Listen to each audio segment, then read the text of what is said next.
अल्हम्दुलिल्लाहि वकफ़ा व सलामुन अला हबीबिहिल मुस्तफ़ा अम्मा बअद फ़अऊज़ु बिल्लाहि मिनश शैतानिर रजीम बिस्मिल्लाहिर रहमानिर रहीम अफ़हसिबतुम अन्नमा ख़लक़नाकुम अबसन व अन्नकुम इलैना ला तुरजऊन सदक़ल्लाहु मौलानाल अज़ीम।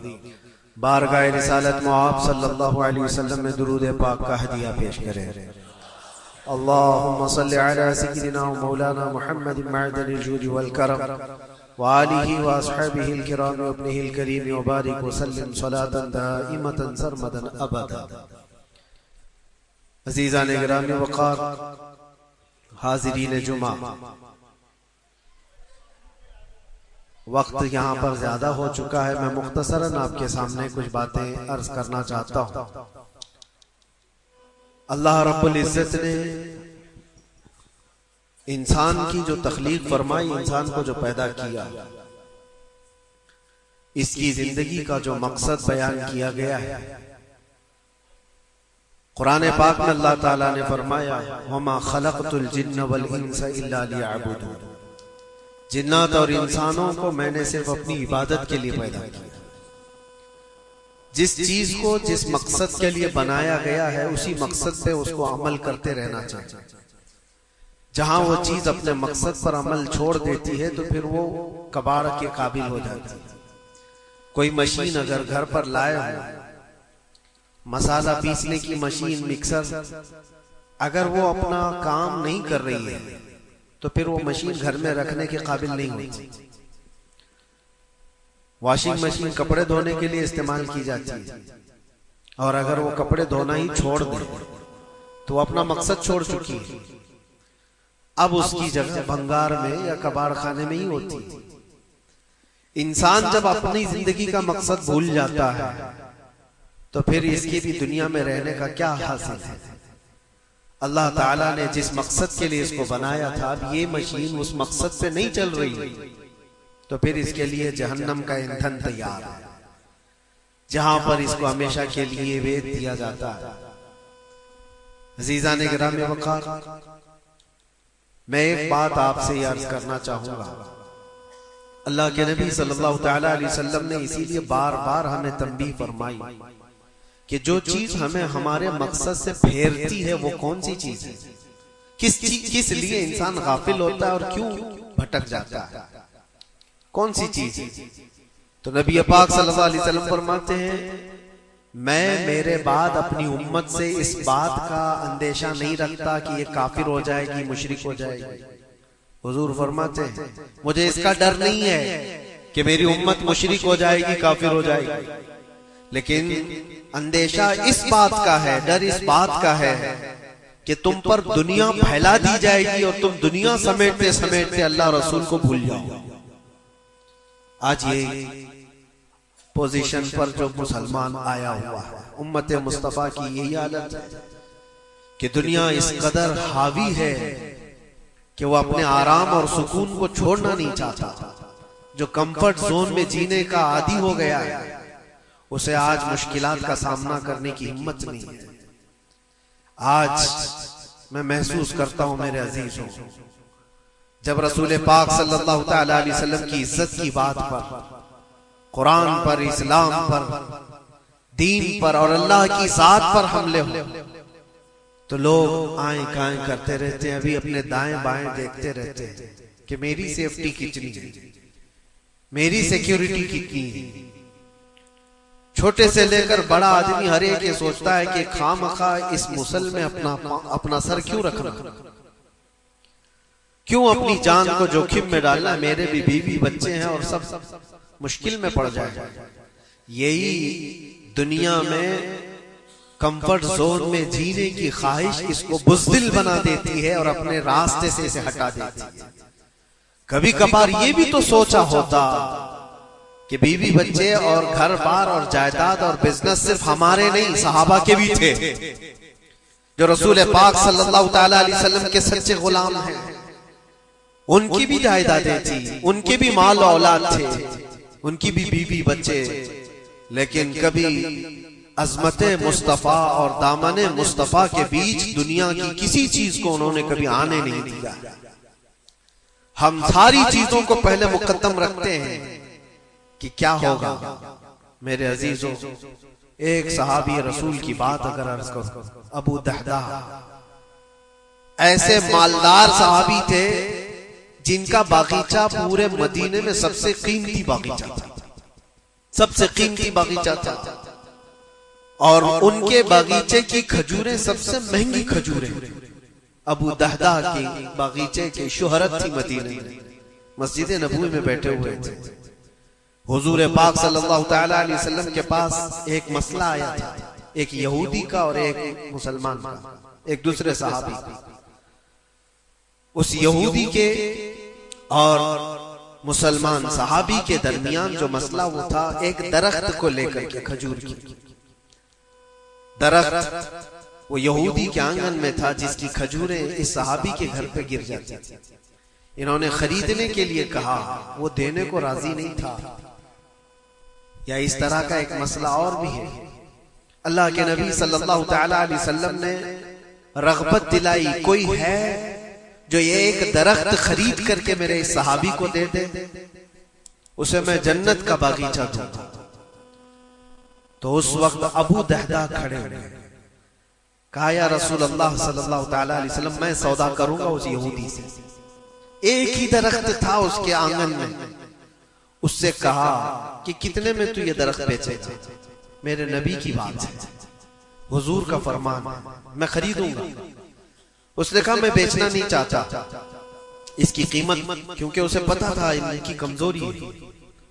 अबू दहदा ने कहा क्या तुझे पता है मदीने, अवालिया मदीने में अबू दहदा का बगीचा? कहा उसको कौन नहीं सुना, मदीने का हर बच्चा जानता अबू दहदा के बगीचे की शोहरत। कहा अगर मैं वो बगीचा इस दरख्त के बदले दे दूं तो क्या तू ये दरख्त मुझे देगा? उसने कहा यहूदी ने, पागल हो गए हो, क्या बात कर रहे हो? एक दरख्त के बदले वो इतना कीमती बगीचा जिसकी खजूरें पूरे मदीने में मशहूर हो। अबू दहदा ने कहा उस बगीचे से ज्यादा कीमती मेरे मुस्तफा का फरमान, मेरे लिए नबी पाक की इज्जत और उनकी हुर्मत उससे कई ज्यादा बढ़ करके। उस यहूदी ने कहा कौन ना कहेगा सौदा, अगर तुम सही में मुझसे मजाक नहीं कर रहे हो तो अभी मैं ये दरख्त दिया और बागीचा दूं। अबू दहदा ने कहा तूने अभी दिया, मैंने भी यहीं से दे दिया, बागीचा बेच दिया और सारी चीजें यहीं पर तय करके अपने बगीचे पर आते हैं। बाहर दरवाजे पर खड़े हैं, बगीचे के फाटक पर उनकी बीवी, उनकी बच्चे, घर अंदर बना हुआ है बगीचे के अंदर, जो ठंडी हासिल करने के लिए खुशनुमा बगीचे के अंदर खुशनुमा महल बना हुआ है। दरवाजे के बाहर से अबू दहदा पुकारते हैं या उम्मा दहदा, अपनी बीवी को बाहर आ जाओ, बाहर आ जाओ अपने बच्चों को लेकर। बीवी ने कहा इतनी जल्दी क्यों इस तरह से बुला रहे हो, क्या बात है, क्यों चीख रहे हो? अबू दहदा ने कहा ये बगीचा बिक गया है, अब हमारा नहीं है, बाहर आ जाओ। औरतें कभी किसी चीज को देने देती, घर की कोई चीज बिक जाए औरत राजी हो जाए, लेकिन वो औरत आम औरत नहीं, रसूलुल्लाह की सहाबिया थी। कहा अच्छा अबू दहदा ये बगीचा बिक गया है, मेरा तुम पर यकीन है कि बहुत अच्छा सौदा किया होगा, क्योंकि मदीने में इस जैसा बगीचा तो नहीं है। अबू दहदा ने कहा तू सच समझती है, मैंने बहुत अच्छा सौदा किया। बाहर आई, ये अंदर नहीं गए, अपने बच्चे और अपनी औरत को लेकर बाहर निकले। अबू दहदा से पूछती है खातून ने कितने में सौदा किया, कितने में सौदा किया? कहा बस वो एक दरख्त के बदले जो यहूदी के आंगन में है, मैंने ये बगीचा पूरा उसको दे दिया। औरत ने कहा हाँ ऐसे कैसे, इतना बड़ा बागीचा एक दरख्त के बदले में? कहा वो तो बज़ाहिर एक दरख्त है, लेकिन असल कीमत तो रसूलुल्लाह की जुबान है। कहा अल्लाह के नबी ने क्या फरमाया?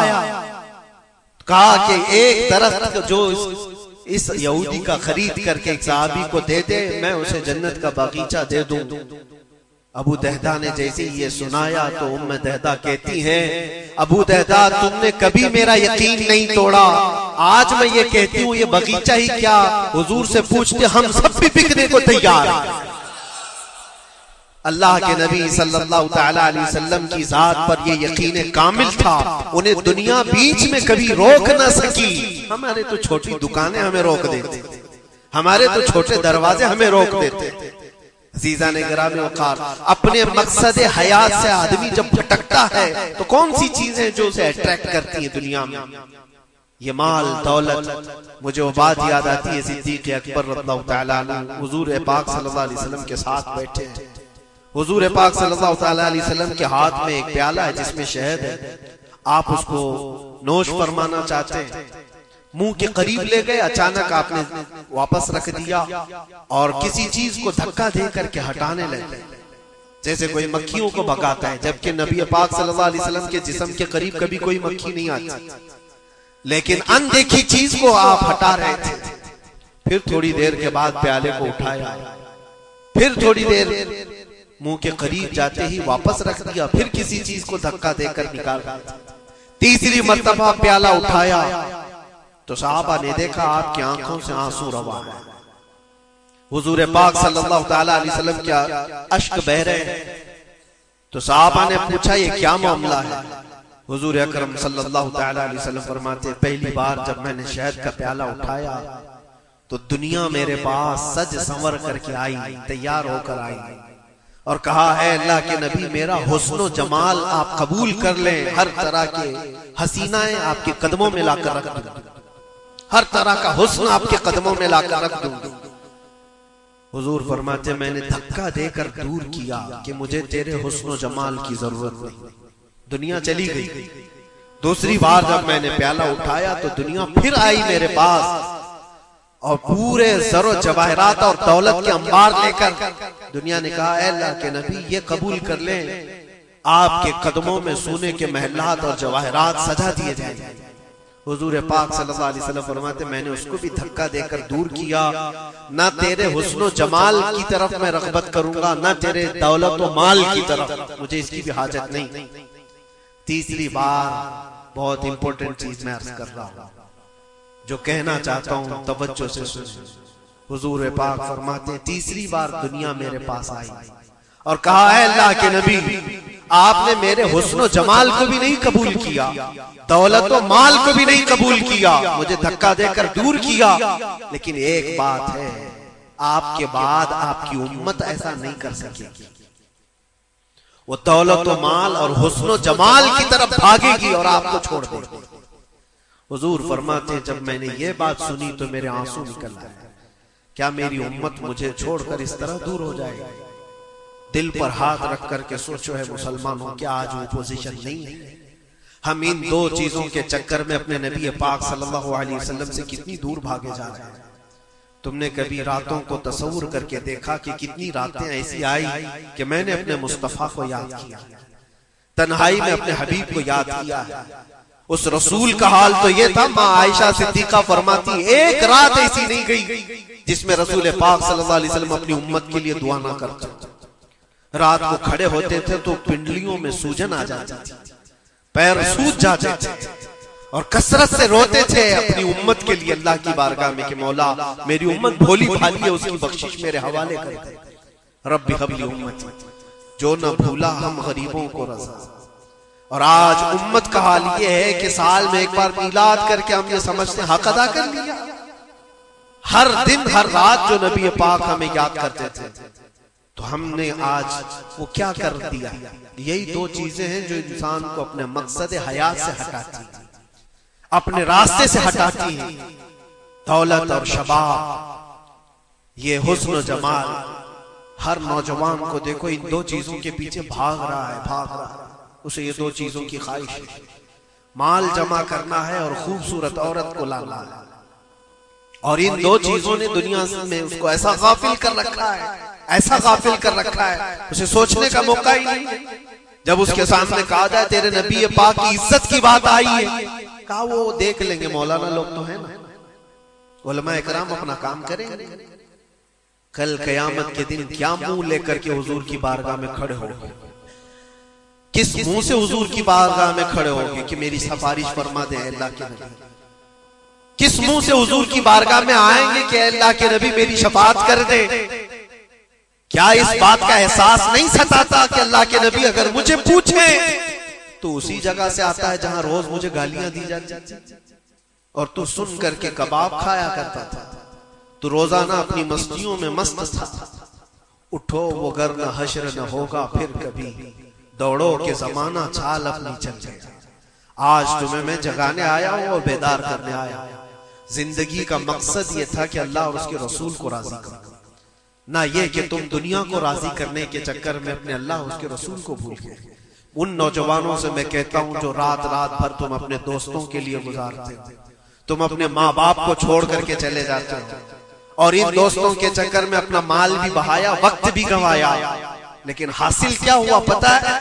कुरान में 19वें पारे में अल्लाह ताला फरमाता है बहुत सारे ऐसे लोग होंगे जो सिर्फ इसलिए दोज़ख में जा रहे होंगे कि उनके दोस्त बुरे थे। या वैलता लैतनी लम अत्तखिज़ फुलानन खलीला, वो पुकारेगा है काश मैं फलां को दोस्त नहीं बनाया होता तो आज दोज़ख में नहीं जा रहा होता। बहुत सारे ऐसे लोग, और जिनके लिए तुमने जिंदगी पूरी उजाड़ दी, वो कब तक के लिए आए तुम्हारे पास? कब तक के लिए? क्या तुम्हारे जनाजे के कंधा देने के बाद खत्म हो गई बात? कौन तुम्हारी कब्र में आता है? कौन तुम्हारे कब्र के हालात देखता है? कौन है जो हश्र में तुम्हारे मामलात की सिफारिश करता है कोई नौजवान दोस्त तुम्हारे लिए मददगार? नहीं, तुम्हारा दिल भी ये कहेगा उस कब्र की नई जिंदगी में अगर कोई आएगा तो वो आमिना का लाल आएगा। नबी पाक सल्लल्लाहु तआला अलैहि वसल्लम तशरीफ लाए, बुजुर्गाने दीन ने यहां तक फरमाया है वो कब्र में मेरे आका सल्लल्लाहु तआला अलैहि वसल्लम इस हालत में और इतनी जल्दी आते हैं और मुनकर नकीर के उठाने से पहले उससे कहते हैं फरिश्तों से आहिस्ता से उठाओ, मेरी मोहब्बत में बड़ा थक के आया। वो किसके लिए है? जो मोहब्बत मुस्तफा में थका हुआ हो उसके लिए है, वो नहीं जो ऐश और इशरत में शबाब और कबाब में यहां थक करके गया हो। वहां पर भी बुजुर्गों ने फरमाया कब्र में हुजूर पाक सल्लल्लाहु तआला अलैहि वसल्लम कुछ लोगों की, कुछ मोमिनीन की कब्र में ऐसे भी हालात होंगे कि जब फरिश्ते उसको उठाकर झिझोड़ कर पूछ रहे होंगे बता इनके बारे में क्या कहता था दुनिया में, हुजूर अपना चेहरा फेर लेंगे। हुजूर फरमाते हैं खबरदार मेरी तरफ मत देखना, इसलिए कि दुनिया में तुझे मेरा चेहरा पसंद नहीं था। जिसको पसंद करता था उसको आज बुला। तुम्हारे पास कोई और ऑप्शन रह जाएगा कब्र में बुलाने के लिए किसी को? अपनी जिंदगी का मकसद समझ लो। जितने लोग डाइवर्ट करते हैं इधर उधर, उनकी तरफ तवज्जो ना करो। कभी आप गाड़ी चला रहे हो, जो लोग गाड़ी में बैठे हो उनको अच्छी तरह से मालूम होना चाहिए। अगर यहां से निकले आप पूना जाना चाहते हैं, तकरीबन 150-200 किलोमीटर का फासला है। रास्ते में बहुत सारे मनाजिर आते हैं, बहुत सारे अच्छे मंजर देखने को मिलते हैं। कभी पहाड़ियां हैं, कभी दरख्त हैं, कभी झील है, कभी कुछ है, कभी कुछ है। तो क्या इस रास्ते पे गुजरते हुए जो चीज अच्छी लग जाए वहीं रुक जाते हो? तुम्हें पता है नहीं मुझे तो पूना पहुंचना है 2 घंटे के अंदर, मेरा रास्ता आगे, मेरी मंजिल आगे है। जितने दरख्त आए खूबसूरत देख लिया चल पड़ा, पहाड़ आए देख लिया चल पड़ा। दुनिया का सफर ऐसी ही है, जितनी चीजें शहवतें तुम्हें अपनी तरफ बुलाती हैं, अगर नजर पड़ गई तो नीचे करो और आगे बढ़ जाओ। तुम्हारी मंजिल ये शहवतें नहीं है, तुम्हारी मंजिल तो अल्लाह के नबी के साथ जन्नत में जाना है। तुम्हारी मंजिल वो है, और जो अपनी मंजिल को नहीं पहचाना है वो यहीं पर डाइवर्ट होकर के रह जाता है। अपने असली मकसद पर कामयाब होने के लिए एक फार्मूला मैं आपको बताऊं, कैसे भी हालात।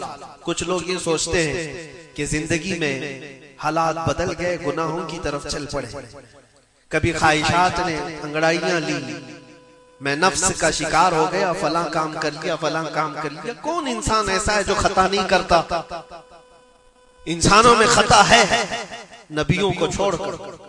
लेकिन मेरे अजीजों, इसका मतलब ये नहीं है कि तुम मायूस होकर के उन्हीं कामों में लग जाओ। कल की रात ही मैं देख रहा था, ये मोबाइल जो तुम्हारे हाथ में है बहुत सारी नसीहत कर जाएगा। मोबाइल अपने हाथों में लिए रहते हो, कोई भी आज शायद इस मोबाइल से खाली नहीं। आपको पता है इस मोबाइल का असली मकसद क्या है, क्यों बनाया गया है इसको? फोन राब्ता करने के लिए एक दूसरे से, यही बेसिक इसका मकसद, जो बुनियादी मकसद है वो ये है कि आप किसी से राब्ता करना चाहें, नंबर लगाएंगे उधर चला जाएगा और आप बैठकर बात कर लेंगे। यही बेसिक मकसद तो ये है, यह बुनियादी मकसद है इस फोन का। मैं यही सोच रहा था, ये फोन आज भी इतना अक्लमंद है, ये अपने बेसिक मकसद को जानता है, लेकिन दुनिया में तरक्कियात के आते आते इसमें बहुत सारी चीजें ऐड हो गई। मोबाइल के अंदर फिर कैलकुलेटर भी आ गया, मोबाइल के अंदर फिर फोटो लेने का कैमरा भी आ गया, वीडियो भी आ गए। अब उसके बाद चलते चलते अब तो सोशल मीडिया पूरा आ गया। अब सोशल मीडिया की साइट्स भी आप कंटिन्यू खोल करके बैठे रहते। एक बात मुझे बताना, सब जानते हैं, आप फेसबुक देख रहे हो, इंस्टाग्राम देख रहे हो, व्हाट्सएप खोले हो या यूट्यूब में कोई वीडियो भी देख रहे हो, कुछ भी कर रहे हो, लेकिन अगर किसी दोस्त ने आपके फोन लगाया तो ये सारी चीजें बंद करता है और पहले घंटी बजाकर बताता है तुम्हारा फोन आया। मोबाइल अपने काम पे है, उसका अपना बुनियादी मकसद वो छोड़ा नहीं है, इसमें बहुत सारी चीजें ऐड हो गई और शायद चाहे जितनी भी ऐड हो, लेकिन फोन आना जाना ये कभी बंद नहीं करेगा। जो इनकमिंग है, फोन किसी ने लगाया है तो ये तुम्हें बता देगा, अलार्म होता है ऐसा नहीं। आपकी वीडियो चल रही हो, यूट्यूब चल रहा है, कुछ भी चल रहा हो, फोन अगर आया तो वो चीज रोक देगा और फिर फोन का अलार्म तुम्हें बताएगा। ये अपने बुनियादी मकसद पर चल रहा है। तुम्हारी जिंदगी में चाहे जितनी भी चीजें ऐड हो जाएं, जिस वक्त अजान हो जाए तुम्हें समझ जाना चाहिए मेरा मौला बुला रहा है। मेरे असली मकसद के लिए मैं जो दुनिया में हूँ वो अल्लाह की इबादत के लिए है। मेरे रब का फरमान, मेरे रब का ऐलान आ चुका है, छोड़ो सारी चीजें, जितनी भी चीजें ऐड हो जाएं उस चीज को रोकना। अच्छा, और दूसरी एक चीज ये भी है इस मोबाइल की, मैं महसूस कर रहा था, ये बहुत अच्छा है बेचारा, ये मोबाइल अपने मकसद पर कामयाब है, इसलिए कि इसको कभी किसी के हाथ में दो तो ही गंदा बनता है। जब तक इसको कोई चलाता नहीं है, तुम चलाओगे, अंदर घुसोगे, बहुत सारी चीजों में दाखिल होते रहोगे, पता नहीं क्या क्या खोलते रहोगे, वो सब चीजें वो करता चला जाएगा। लेकिन उसको कहीं बिस्तर पर पटक करके छोड़ दो, वो कभी गंदगी नहीं करता। खुद से ऐसे नहीं है कि वो वीडियो खोल के चालू हो जाए, वो मोबाइल खुद से किसी को वीडियो नहीं दिखाता, खुद से किसी को फोटो नहीं दिखाता, लेकिन उसको बिस्तर पर ऐसे ही पड़े रखे रहो, वो दूसरी गंदी चीजें तो नहीं दिखाएगा जब तक तुम टच नहीं करोगे, लेकिन वहां पड़े रहने के वक्त भी फोन किसी का आया तब भी बच के दिखाएगा। पता ये चलता है इससे कि दूसरों के हाथ में जाता है और कोई दूसरा चलाता है, तब ये बेहयाई दिखाता है। तुम इस बात की अपने आप की जिम्मेदारी ले लो, तुम किसी के हाथ का खिलौना ना बनो।